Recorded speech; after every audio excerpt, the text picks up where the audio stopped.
So, మొన్న flight crash అయిన తర్వాత ఒక 240 మెంబర్స్ దాకా చనిపోవడం జరిగింది. వాళ్ళకి సంబంధించి ఒక్కొక్కరికి రూ. 1,00,00,000 కాంపెన్సేషన్ అనేది ఇవ్వాలని చెప్పేసి చెప్పారు.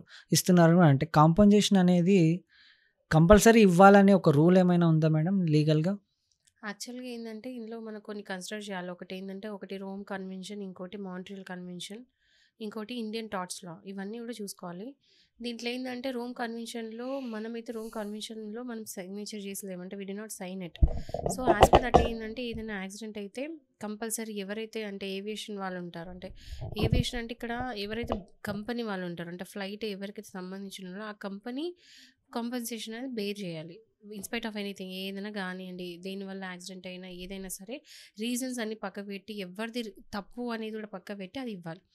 బట్ ఇక్కడ ఏంటంటే మనం రోమ్ కన్వెన్షన్ మనం సైన్ చేసి పోయినా కూడా అదేంటి టాటా గ్రూప్స్ వాళ్ళు వచ్చి, అంటే ఇప్పుడు ఎయిర్ ఇండియా వాళ్ళు ముందుకు వచ్చి కాంపెన్సేషన్ 1 crore అందరికి ఇచ్చారనమాట. సో అక్కడ ఇవ్వాలని లేదు. ఏంటంటే అక్కడ అయిన తర్వాత ఇన్వెస్టిగేషన్ జరగాలి. అసలు ఎవరి నెగ్లిజెన్స్ ఎందువల్ల అయింది. బట్ అక్కడ ఏందంటే మనకి కళ్ళ కట్టినట్టు కనిపిస్తుంది ఖచ్చితంగా ఎయిర్ ఇండియా వాళ్ళదే తప్పు, నెగ్లిజెన్స్ ఉన్నదని చెప్పి. ఎందుకంటే ఫ్లైట్ స్టార్ట్ అయ్యకుండా ముందు మెయింటెనెన్స్ ఇంజనీర్స్ వాళ్ళందరూ వెళ్ళి కూడా చెక్ చేయాలి. సో అక్కడ ఈ ఇన్సిడెంట్లో ఏంటంటే ఎందుకయింది క్రాష్ అనేది బేసికలీ చాలామంది చాలా రకాలుగా స్పెక్యులేట్ చేస్తున్నారు. ఒక్కొక్కరు ఒక్కొక్క రీజన్ ఇస్తున్నారు. చాలామంది మేధావులు ముందుకొచ్చి కూడా అది మైట్ బి ఇది రీజన్, ఇది రీజన్ అని చెప్తున్నారు. అందులో ఒక ప్రాపర్ రీజన్ ఏంటంటే మనకి ఇప్పటివరకు వచ్చిన ఇన్ఫర్మేషన్ ప్రకారం ఎయిర్ లిఫ్టింగ్ జరగలేదు. హ్మ్. అంటే ఫ్లైట్ ఎగిరిన 30 సెకండ్స్‌లో క్రాష్ అయిపోయింది. ఎందుకంటే దానికి అందాల్సిన ఫ్యూయల్ అందలేదు. ఆల్రెడీ దాంట్లో 1.5 లాక్ లీటర్స్ ఆఫ్ పెట్రోల్ ఉన్నా కూడా అందలేదు. ఎందుకంటే అక్కడ ఏదో జరిగింది మిస్టేక్ అని చెప్పేసి. సో ఇట్లా ఒక్కొక్కరు ఒక్కొక్క రీజన్ చెప్తున్నారు. ఈ రీజన్ ఏందని ఎవరికి తెలవదు. ఈ రీజన్స్ అన్నీ పక్కపెడితే నెగ్లిజెన్స్ వల్ల అయింది కాబట్టి, నెగ్లిజెన్స్ ఎయిర్ ఇండియా వాళ్ళ వల్ల అయింది కాబట్టి, అది ప్రూవ్ అయిన తర్వాత కంపెన్సేషన్ ఇవ్వాలి. ఎందుకంటే కోర్ట్ ఆర్డర్ చేస్తది.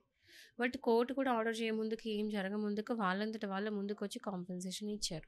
సో, కాంపెన్సేషన్ యాక్ట్ ప్రకారంగా కూడా ఇట్లాంటివి ఏమైనా జరిగితే యాక్చువల్లీ వాళ్ళకి పే చేయాలి కాంపెన్సేషన్. ఇంకోటి ఇన్సూరెన్స్ అనేది ఒకటుంటది. ఇన్సూరెన్స్ ఏందంటే కొంతమంది ఇన్సూరెన్స్ కంపెనీస్ ఎవరైతే వీళ్ళందరూ చనిపోయారో ఇన్సిడెంట్‌లో, అక్కడ 242 మెంబర్స్ ఫ్లైట్‌లో చనిపోయిన వాళ్ళున్నారు. కింద మెడికోస్ అంటే కింద చదువుకునే పిల్లలు హాస్టల్‌లో తింటూ ఉన్నారు. వాళ్ళు ఒక 80 మెంబర్స్ దాకా ఉన్నారు. సో, వీళ్ళందరూ కూడా ఇన్సూరెన్స్ అనేది ఉందా? పనిచేస్తదా? అంటే కొంతమంది ఇన్సూరెన్స్ కంపెనీస్ ఏం చేస్తారు, వీళ్ళు దొంగల్లాగా ఏం చేస్తారంటే, ఇది యాక్ట్ ఆఫ్ గాడ్. ఓకే. ఇది యాక్ట్ ఆఫ్ గాడ్ అనుకోకుండా అయింది. బై నేచర్ అయింది కాబట్టి మేము పే చేయము అని అంటారు. బట్ ఇక్కడ ఏందంటే ఈ కోర్టులో కేస్ పడినప్పుడు అది యాక్ట్ ఆఫ్ గాడా? కాదా? ఎట్లా అని చెప్పేసి అది కూడా తేలిన తర్వాత ఇన్సూరెన్స్ కూడా కవర్ అవుతది. సో, ఇన్సూరెన్స్ అనేది ఒకటి డౌట్‌ఫుల్ ఉండొచ్చు. But compensation is different. Insurance వేరు, కాంపెన్సేషన్ వేరు. కాంపెన్సేషన్ అనేది ఎవరైతే వల్ల జరిగిందో నష్టము, ఆ కంపెనీ వాళ్ళు బేర్ చేయాల్సింది. సో, వాళ్ళు ఆల్రెడీ పే చేసినారు. అది చూడాలి. ఇన్సూరెన్స్ అనేది మాత్రం కోర్ట్‌లో కేస్ పడతది ఖచ్చితంగా వీళ్ళ కోసం.